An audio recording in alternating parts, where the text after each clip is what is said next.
How do you know you're getting enough vitamins and minerals? So as women, we need to make sure we're not just hitting our macronutrients, which are protein, carbohydrates, and fat. We need to hit our micronutrients, right? Our vitamins and minerals. Well, the easiest way is this, because I don't want to list off all the A, D, E, K, all that crazy vitamins.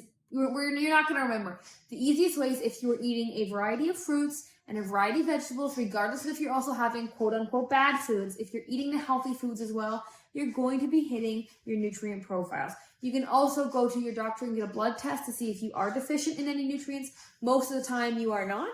Okay, most of the time, if you are consuming your fruits and veggies, you're going to hit those nutrient requirements. And then you can also just pay attention to your energy levels, right? Like, am I getting enough sleep and I'm not stressed and I'm eating my fruit and veggies and my energy is still low? That's when you would go to a doctor, get your blood test, and there'd probably be, like a B12 deficiency or vitamin D deficiency. But most of the time, hit those fruits, hit those veggies. You don't even have to worry about it.